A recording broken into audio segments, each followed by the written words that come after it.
I'm an Egyptian based and I grew up in Europe and Africa. I graduated with distinction from Vista University in Warsaw, Poland, and I got, as it was mentioned, my double master degree in management from Koźmiński University and ESCP. I'm proud to be in ESCP, which is the first business school built in the world before Harvard Business School. It was built in 1819, and I was doing both my masters in Paris and Warsaw. I also received a rector scholarship for the best students in Poland in both my bachelor and my master's degree. And I was the first foreigner to be nominated to do my second master's degree in ESCP. And most of the nominated were Poland. So I'm the first foreigner to take such a scholarship in Poland. And also I have been the ambassador of the Digital Future Summit, which is established by ESMT Berlin. And ESMT Berlin is the #1 business school in Germany. I would like to introduce to you now what is sustainable development. Recently, we have heard about sustainability and sustainable development, the COP27 that has been here in Egypt, the climate change, and all of these initiatives to stop and to reduce the CO2 emission on the climate. But do we know what is sustainable development and what is sustainability? Sustainable development is the development that meets the needs of the present without compromising the ability of future generations to meet their own, which means that us, citizens on Earth, now shall use only the resources that meet our needs without compromising the natural and artificial resources that future generations will need. Now, what is sustainability? Sustainability refers to a long-term maintenance of system according to environment, economic, and social consideration. We need to collect both the economic, environment, and social to take it in consideration while we are building any project that we call it sustainable. In order to achieve sustainability, we need to integrate these three components together to have a sustainable economy. In order to achieve sustainable environment, we need to use natural resources such as water and air in our production process, as well as reduce pollution and recycle all natural resources for further usages. In order to achieve sustainable economic, we need to build economic projects based on low cost and maximize the profit, and be based on research and development and generate economic growth. And we can see these are taken into consideration in all the projects made by our nation, Egypt, such as the initiative of Haya Karima that is improving the standard of living of the citizen in Egypt, as well as the much initiatives taken to improve the quality of education, and also the projects and the future jobs that are helping to achieve to have human rights in Egypt and to save their rights during work. Now, after we understood sustainability and sustainable development, let's look at our world now and see how far are we maintaining sustainability. Unfortunately, currently we are not following sustainable development, as there are countries that use many resources than required. For example, the USA alone needs 5 times the resources on the earth to comply with its needs.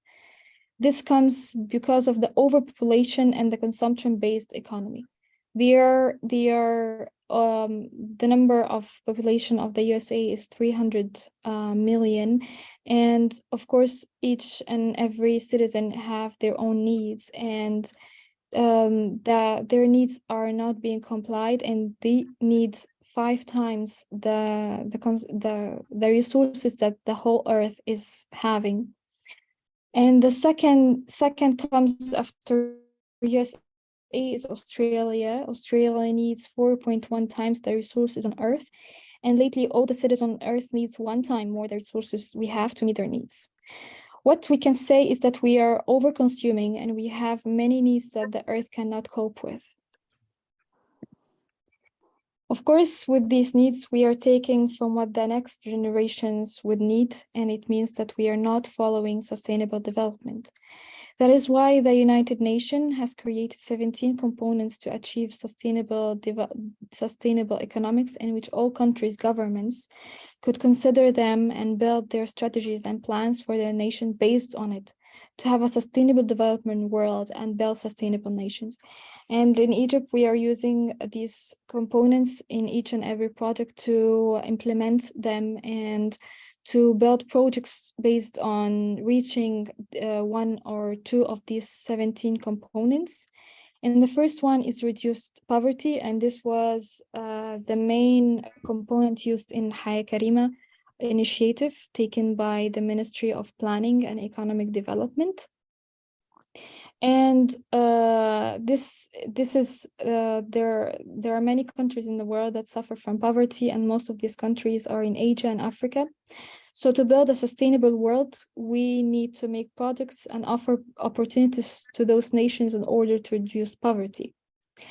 One of the other 17 components is to maintain a good and clean life underwater and to save the marine life from the danger they are having. Of course, we know that our activities as humans are affecting the marine life a lot, such as the plastic that we throw in the rivers and the seas, and the low number of fish and marine life is having right now.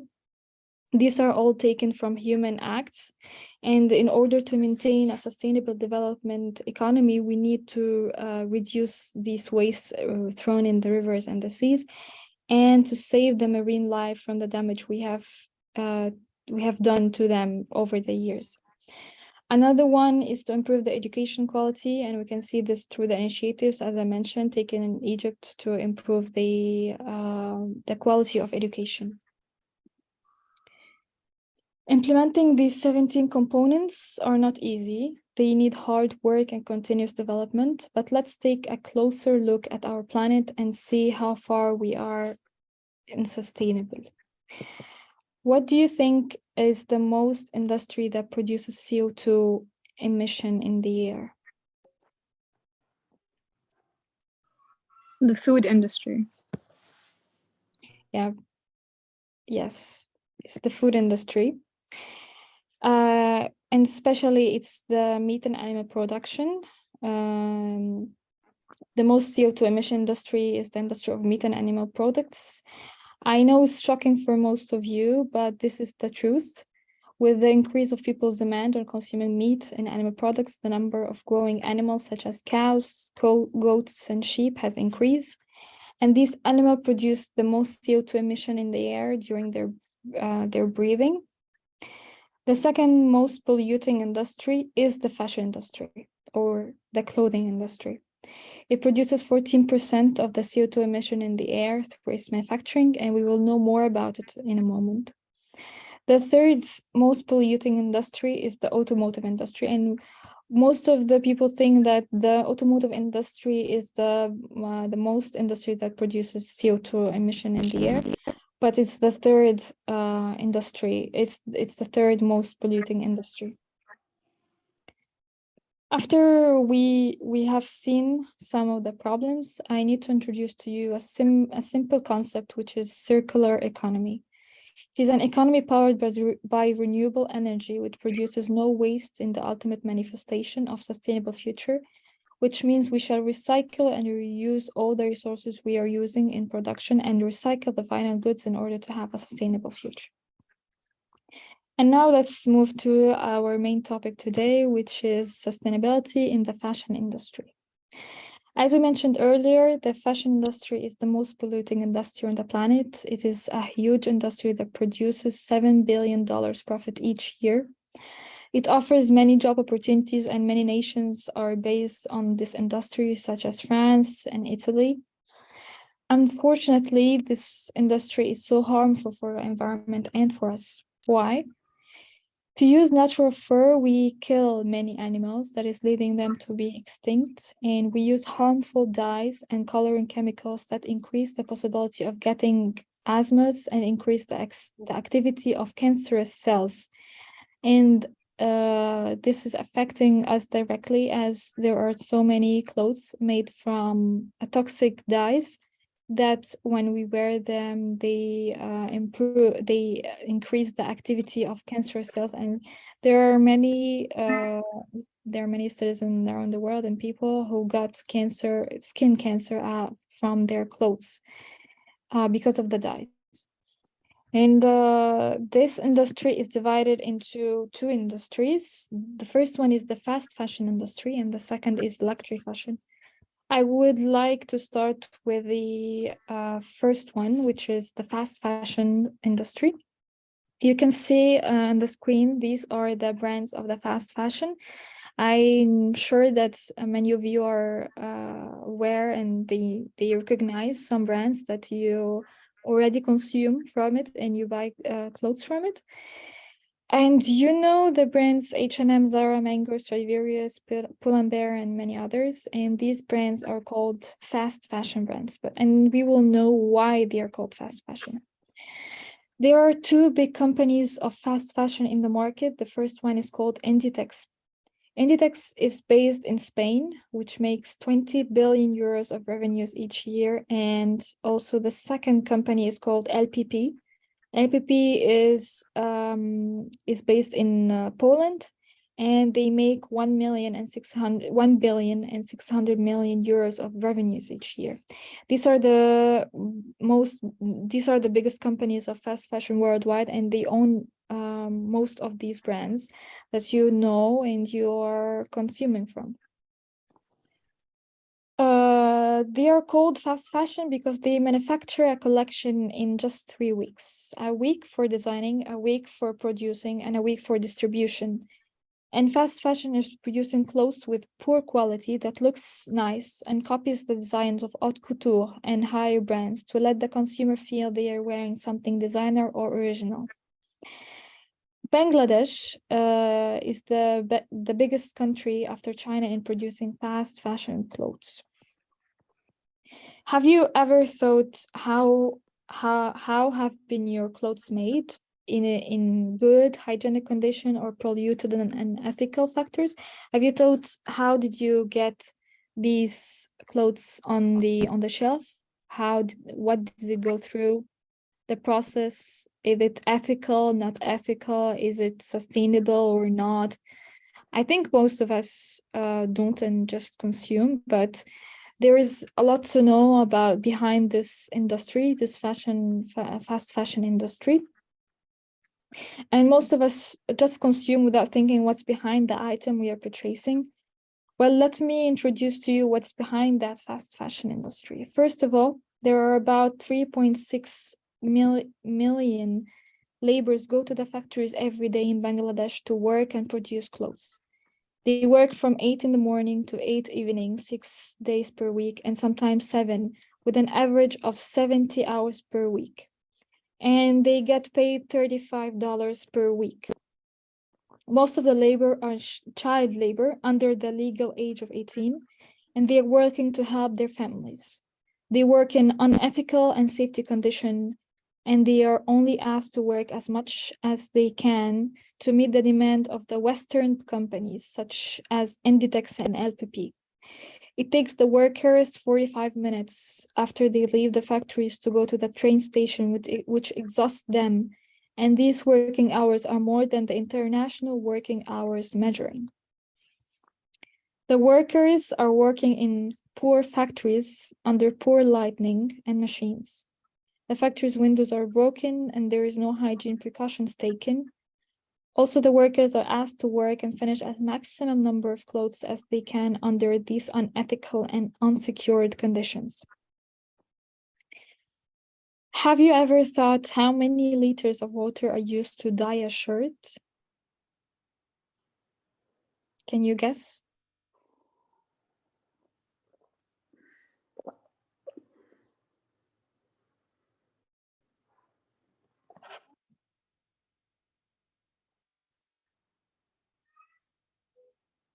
Close enough, but no. Well, 6 liters of water are used to dye only one shirt. Every kilogram of needs 20 liters of water. The textile industry uses 20% of the world waste of water and the second biggest consumer and polluter of water. We wear 20% of our clothes and the other 80% are mostly wasted. There is a research done on a German family to see how many wasted water have been used to manufacture all the clothes the family has. The family consists of parents and 2 children. How many do you think have been consumed for all of the clothes that this family have? Let's see your answers. A whole family, how many of them consumed water to make their clothes?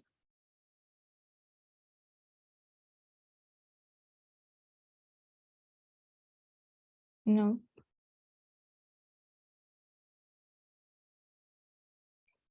Well, the family measured their clothes and their clothes needed 520 tons of water to be produced.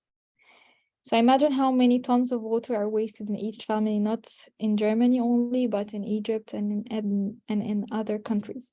And as I mentioned, 80% of these clothes are wasted and not worn after a year or two. The wasted water is not recycled. However, they are thrown in the rivers and seas in Bangladesh after they have been produced. And if you pass by the river, you can smell the chemical odor coming out of the river. And this odor is the chemicals used to dye the clothes that are being sold nicely in H&M and Zara stores around the globe. This practice resulted in killing many of the marine life in both river and seas in Bangladesh, and many of the citizens were depending on fishing as the resource of their income. And this incident made 400 fishers in Bangladesh to lose their job. The pollution did not stop here only on killing fish, but in Bangladesh, they used the river water to water crops. The contaminated water of the water grows food, and these crops and food get exported to the countries around the world, mainly in Europe. We will see. There is a research done in Europe found that the fruits and vegetables they are importing from Bangladesh has microplastic and poisonous as they are poisonous to eat because they have the clothing dyes that have been thrown in the rivers. So the pollution does not only affect Bangladesh, but the whole globe. I would like to introduce to you a very well-known accident happened in Bangladesh in 2017, known as Rana Plaza accident. This accident is a result of unsafety condition of the factories conditions in the factory that the labor were working under it, and the factory's owner built 2 extra floors in the building without taking the agreement from the authorities, which led to the collapse of the whole building. And this accident resulted in the killing of 1,100 deaths of laborers and hundreds of injuries. After this accident, many consumers of the fast fashion became aware of the unethical practices that these brands are working with, and they started boycotting those brands until they work with suppliers that are taking care of their labor health and safety. And another accident that happened in Bulgaria this time. As you could imagine, these fast fashion brands do not sell all their manufactured items they produce, and due to the launch of collection every 3 weeks, they have a lot of waste. Where do you think this waste go?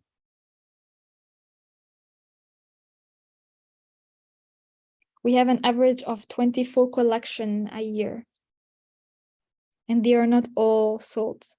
Where did you think they go?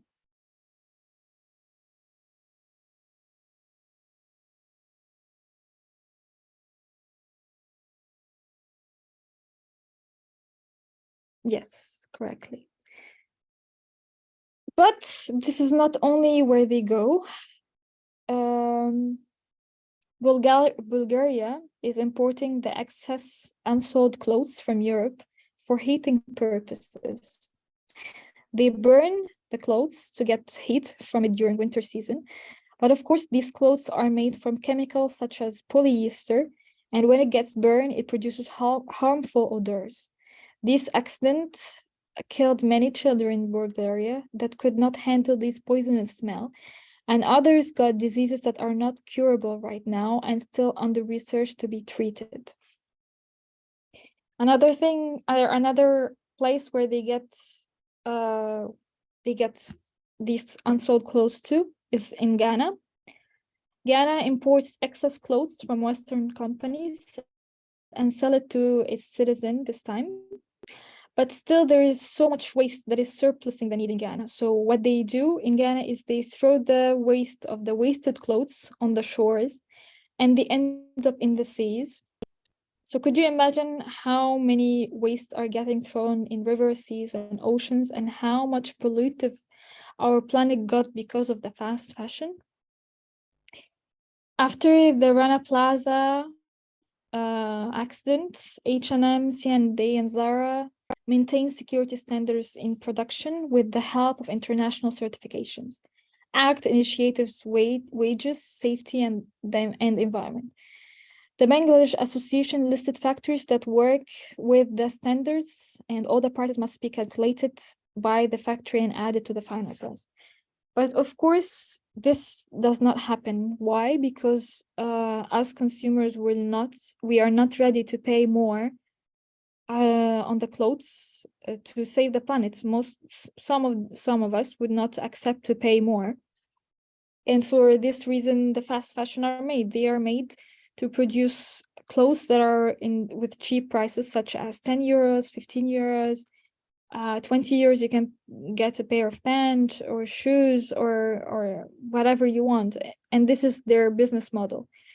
And what happened in Bangladesh is there are many factories that recycles the water of the dye, and they have been taking international certificates for this, but the pressure from the Western companies of Inditex and LPP on the purchasing does not allow them to have time to recycle the water, as well as the Western companies did not accept the rise of price of production that these certified factories are asking for. So they said they told the factories to maintain the same production price.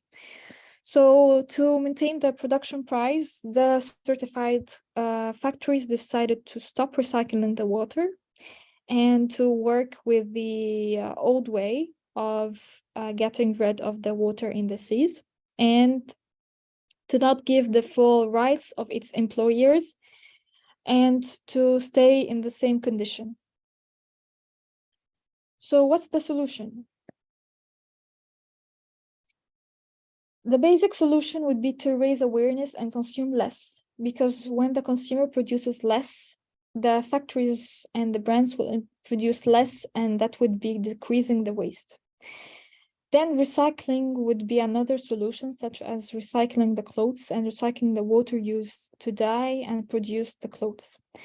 The third solution would be to collaborate with certified suppliers and have a management control a system in order to check regularly that these factories are still working with the certification standards, and make sure that they pay enough income for the laborers, and also to be working under good and safe conditions.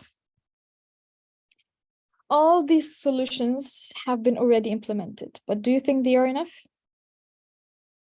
What do you think is the solution?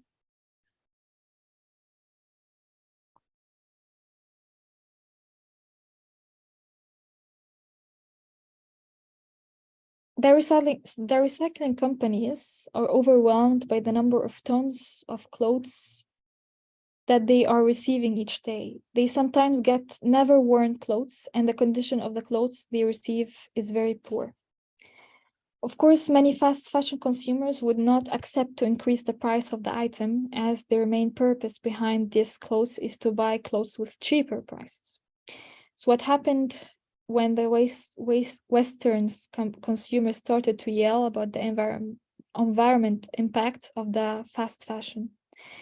In order to be sustainable business, these fast fashion businesses would need to change their whole business model. And this is something they do not want to do, as they take practices such as using organic cotton, and they write labels mentioning that the textile they used is sustainable. But what do they mean by sustainable when they have these tickets or these labels on? We, as consumers, we shall be aware of what sustainability is and the practices that these companies are trying to lie about when they say they are sustainable. H&M, Zara, C&A have been publishing that they are working with only certified companies in Bangladesh. Certified means they are sustainable and following the international labor law. But what does these fast fashion companies do if they do not accept the rise of the factories that they are providing? You can see if you go to H&M, Zara, that they have labeled of organic cotton and 100% sustainable, eco-friendly textiles. But what do you mean by this? You need to, us as consumers, we need to search up more. We need to ask clear questions and have clear answers. Search on their website. They have a section on their website where they say how do they have it organic cotton, and ask them whether and how to maintain that these products are ethically and sustainably made. Now, after I introduced the fast fashion, I will move to the luxurious fashion. And most of you would think, okay, so the fast fashion companies are unethical, unsustainable. So what about the luxurious fashion? Do you think the luxurious fashion is more sustainable than the fast fashion? So should we stop now, consume from fast fashion and go and buy luxury items?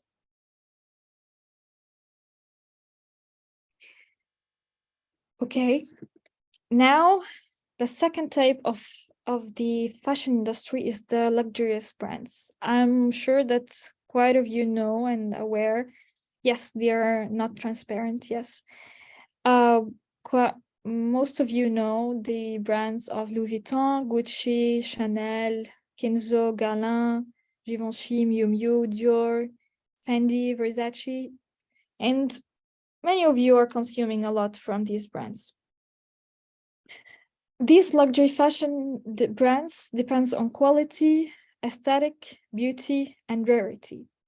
We all know the luxury brand Christian Dior, that we were lucky to have the Dior Men Winter Collection 2023 here in Egypt last week. And Christian Dior, Fendi, Louis Vuitton, Givenchy are owned by a company called LVMH. And the competitor of LVMH is a company called Kering, which owns Gucci, Saint Laurent, Balenciaga, Alexander McQueen, and others. And these two companies are the biggest luxurious fashion companies in the world, and they are both located in Paris, France. Unfortunately, luxury brands also affect the environment, similar to or even more than fast fashion. As a core part of a luxurious item is the rarity. One of the things that affect the climate from the luxury fashion is during gold and diamond mining. It produces carbon dioxide emission during the mining process that affect the atmosphere, and also the process of mining is not ethical, as they use cheap labor in Africa to do the mining with very low wages and in dangerous environment. And also in the luxury industry, the concept of circular economy is not really preferable, as the most preferable is to use, consume, and waste. As there is a collection that is being produced every year. We have 4 collections per year. We have spring, summer, fall, and winter. ولسه من نهاريها 43% لحد دلوقتي. لا I think 43 لغاية دلوقتي. I think someone has the mic on. فتح الجهاز؟ ها؟ فتح الجهاز؟ لا.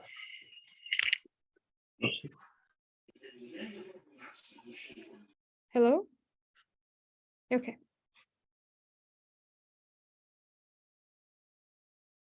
They use chemical substances that increase the risk of cancerous cells as well. And there is a famous bag known as Hermes Birkin bag. It is sold for 20,000 euros, and I know a lot of women are willing to have this bag as it's unique, it's chic, it's very nice looking, and it's very rare, and it gives a societal image to the woman that is holding. But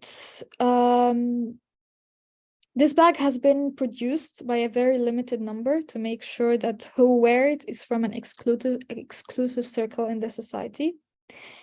But this bag is used from a rare crocodile leather found in Australia and growing there. You can see a picture of the crocodile down there.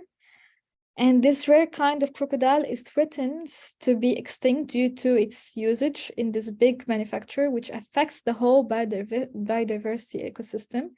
And of course, they do not grow them in Europe, because in Europe, they have a law that forbids killing this type of crocodile. So the luxury industry prefers to grow it in Australia and import the leather directly and make this fancy bag and sell it for 20,000 euros. The luxury industry cycles only 1% of its production. And as I mentioned before, it is not common to use the circular economy concept. The rest of uncycled product are being thrown in rivers and seas, and it's get rid of it in an unsustainable way and environmentally harmful. And there's a famous accident that happened, and I'm sure it will shock many of you in the luxury industry. And I know that many of you know the brand Burberry. Burberry, like any other luxurious brand, overproduce its products and do not sell them all. And so what they did is they burned all the unsold clothes, and they costed 30 million euros. These burned clothes costed them 30 million euros.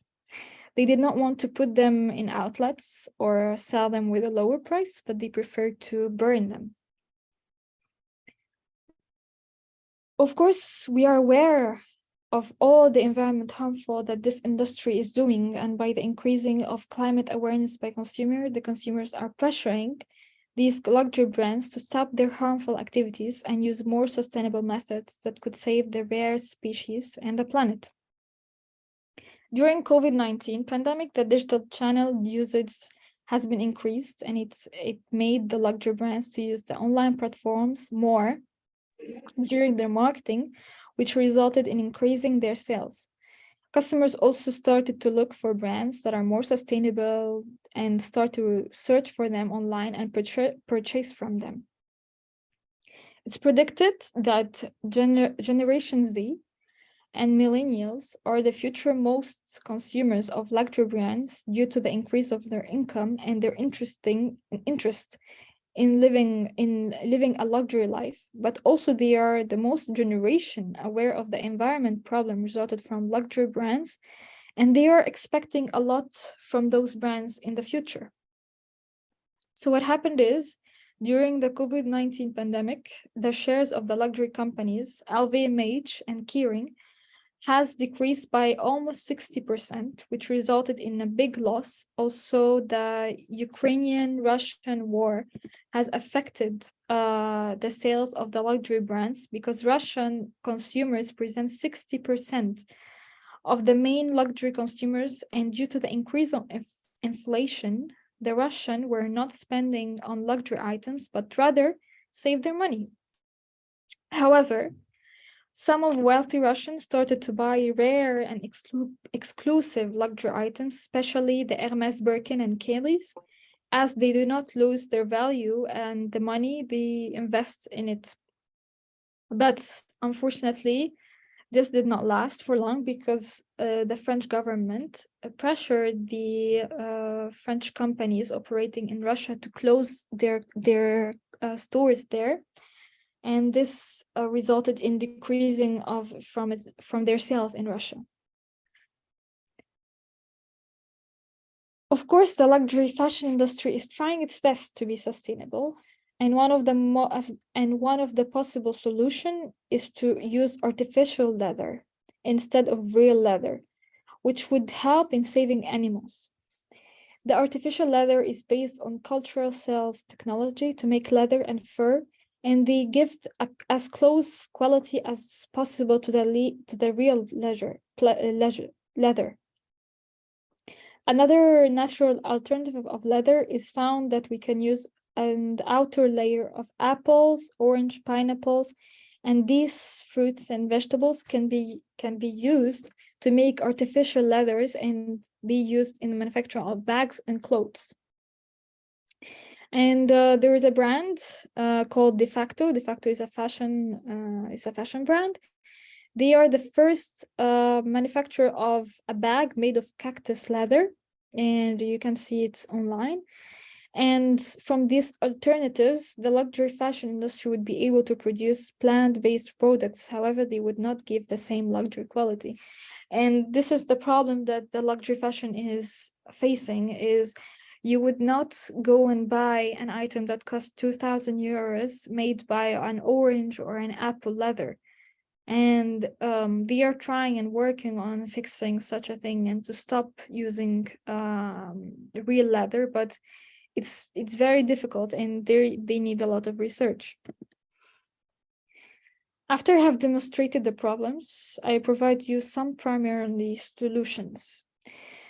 The luxury industry is based on a linear economy model from take to waste, from take, make, consumer, and waste. And as we talked about fast fashion, it's the same system in the luxury fashion, which is the huge amount of waste in every stage of the supply chain.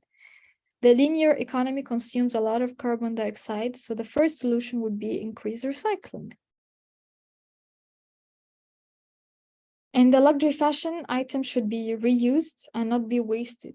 It should be fixed and reused and validated in the circular economy system. And there is a company called Vestiaire Collective. Vestiaire Collective is a company that reuses the luxury items, and if you have a luxury item, you can sell it online. And I have personally used it to sell my items online.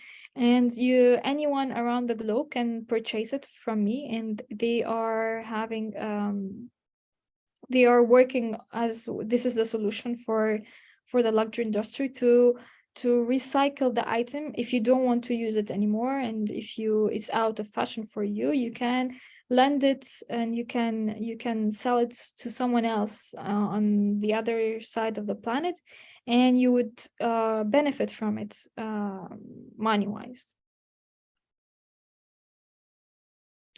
I prefer at the end. So the first stage is always in the raw material. So the first stage is in the extraction process of gold and diamonds from the mines should be sustainable. But how is it going to be sustainable? The labor should work in safe conditions and take care of their environment and atmosphere they are working in. They should be well paid and not overworked, and to reuse and recycle the gold and diamonds that have already been made and making new items from. I would like to introduce to you a brand called Chopard. Chopard is a brand specialized in watch manufacturing. They enable recycling gold, 100% of their watches, and also brand like Hermes is recycling 100% of its silver and gold to make new items out of it. So these are the first initiatives taken by these luxurious brands to be sustainable, is to recycle the unsold gold and silver and manufacture new products by it. During the manufacturing of fashion items, there is a lot of waste. It's resulted from it, and we could use the 3D printing technology We could use less materials during the prototype process, and 3D printed items could be also recycled. So by enabling this technology, we would reduce the wasted materials during the production process. As you know that during the fashion shows and during prototyping, there is still a lot of waste of clothes. So we could use this 3D printing and recycle the 3D printing, and this would help to maintain a sustainable fashion. As we know, one of the most important elements of the marketing strategy of the luxury brands is done in the physical store. Many of you like to go to the luxury brands to have the luxurious experience inside the store, where they provide you something to drink. You like the aesthetic of the store. You like how things are put on the shelves and how you're being treated. The consumers don't only buy an item by the luxury, but they go to have the luxurious experience while purchasing in the store. All luxury fashion brands have more than one store in one country, while consumes a lot of energy and the decorations and displays, as well as the displays are frequently changed in every season, which results in a lot of waste. And to go sustainable, the most sustainable solution is to go to the metaverse. Yes, you have heard it correctly, to go to the metaverse. Online stores reduce the CO2 emission in the air, but because the store's experience is the most important thing during the purchase of the luxury item, so the online stores should be a very high quality as well. I would like to tell you that Ralph Lauren and Gucci are the first two luxury brands that have created their shops on the metaverse, and they are getting quite a good revenue, because the people who are having avatars on the metaverse, they like to consume luxurious brands, so they go to the stores on the metaverse of Gucci and they are purchasing the clothes and the items that have been designed on the metaverse. So there would be a special events planned on the metaverse, and the fashion shows would be there, and also launching of new collections. And we could use the augmented reality to showcase products. And I would like to express my happiness that last week or this week, Egypt has launched its first Egyptian city on the metaverse, which shows a great potential we could have from the metaverse on the long run, and that we are on the metaverse right now, and we could launch many things on it. One of the things that is making the luxury fashion brands being unsustainable is their logistics and transportation. The transportation of the fashion items produce a lot of CO2 emission because they use petroleum-based cars during the delivery and storage of the items. The short distance deliveries are the main drivers and the main producers of the CO2 emissions. Delivery is one of the exclusive experience the consumer gets, whether the delivery is to the stores or directly to the consumer. The consumers are always expecting the items to be ready as fast as possible, and this is resulting in pollution. So the solution would be to raise awareness about fast deliveries and to help and let the consumers know that slow deliveries are helping more the environment, and to be patient for their deliveries. So the solution for this logistics and transportation would be using technology-based logistics and transportation so that it would be sustainable. We could use the machine learning to optimize logistics, as well as the use of electric and hydrogen vehicles during deliveries, as well as increase awareness about the pollution resulting from the fast deliveries, so the consumer would be understandable and wait for their order to arrive. We can use also AI, robotics, to manage efficiency in the company, also using data mining to collect information to have more inventory management, and there would be no excess in the inventory and waste. We could also work on using prediction modeling for possible order and by consumer. I have a personal experience here I would like to share with you. As I was in a store in Paris, and I was purchasing I was testing how they are working with what they have mentioned on their website, and I was purchasing one of the luxury items, and they told me that they are now order based. So they are collecting how many orders of the item they get per month, and after that month they start to manufacture it based on the orders, and then they sell it and they deliver it to the consumers. So I had to wait 2.5 months to get my item, and this is their new strategy. If you go to the stores, you will not find the items there, such as that your lady Dior bag. You will not find it always there as it used to before. You will most of the time need to order it right before it. And they did this. What they did for the tourist is you order your bag before you come to Paris, and you can pick it from Paris, but you will not find it in the store right away and purchase it. It's very rare now to go to the store and find all the items that you want available. Hermes unique bags are based on pre-orders, such as the Birkin and the Kellys. As you know, I have experienced this in Hermes myself, and it's based on orders. Hermes is investing a lot on its R&D to find alternative of the cashmere and for it to be sustainable, because cashmere comes from goats and sheep, and this is the number one raw material they use for their clothes. So what they are working on is to recycle 100% of their cashmere and to use less cashmere in their production, as well as Hermes is recycling is helping to recycle the packages of their cosmetics. So if you buy a cosmetic item, you can go and refill it from Hermes, Chanel, Dior, and you would benefit from the same packaging as you are recycling it. You're not throwing away and getting a new package. However, you are recycling the already purchased package. Now you would ask yourself where I shall buy my clothes. Neither fast fashion and luxury fashion are sustainable, but I'm happy to introduce to you. The first thing is to consume less, which means we as consumers, we should buy less items.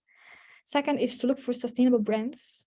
I'm happy to say that we have sustainable brands in Egypt, such as Upfuse, Yara Ismail, and Cotton. Cotton is an Egyptian brand made in Canada.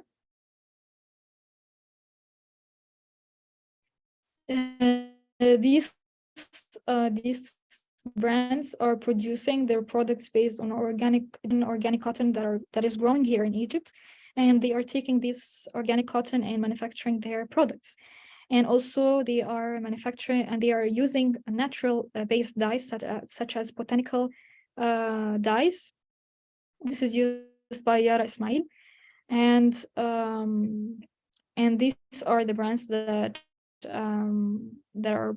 I see the potential in purchasing from it. This is not a marketing for them. I don't know their owners, but I really like to encourage them as they're to raise awareness about the problem, and also to find the solution is a great thing to have it in Egypt. And I would like to thank you for listening to me this past time, and I'm ready for all your questions.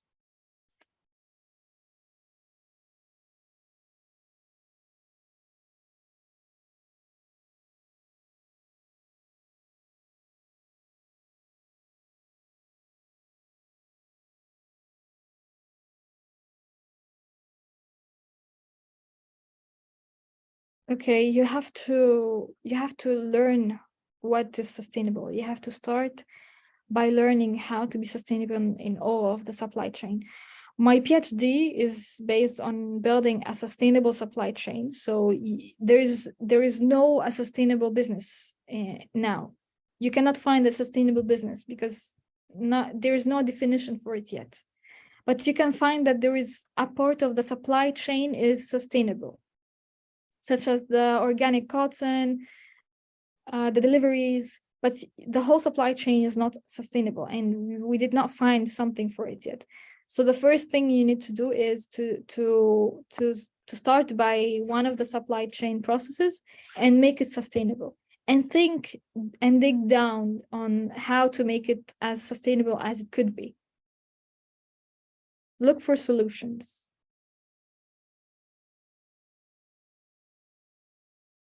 I hope I answered your question.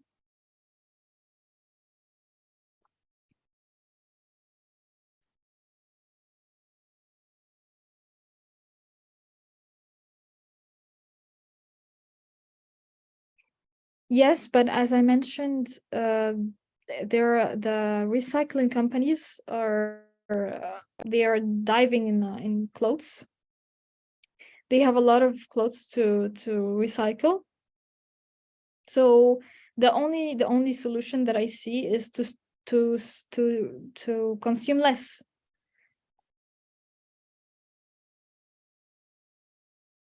Yes, I have a book called Sustainability in the Luxury Industry. I could share it with you. I could share the name with you. Just give me a moment.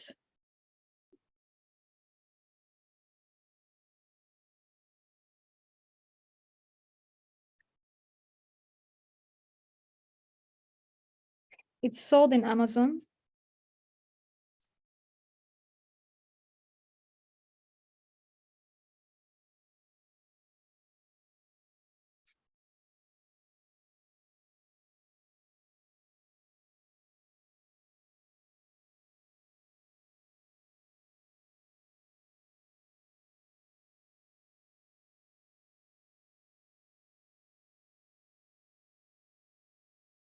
You can ask me questions until I find it.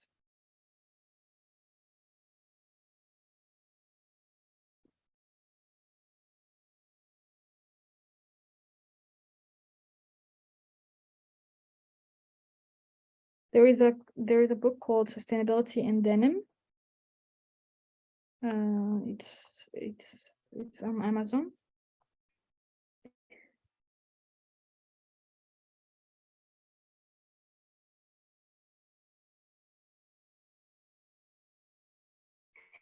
Yeah, the solution would be to recycle the water or use plant-based coloring. Like Yara Ismail is using botanical dye. You can check her.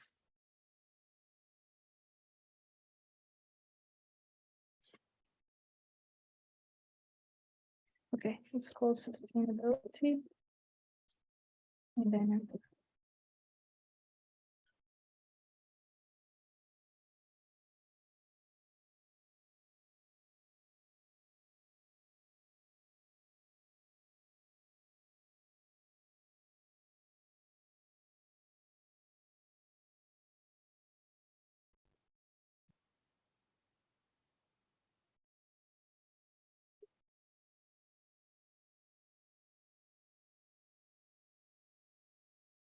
Yara Ismail brand uses botanical color. You can check her business.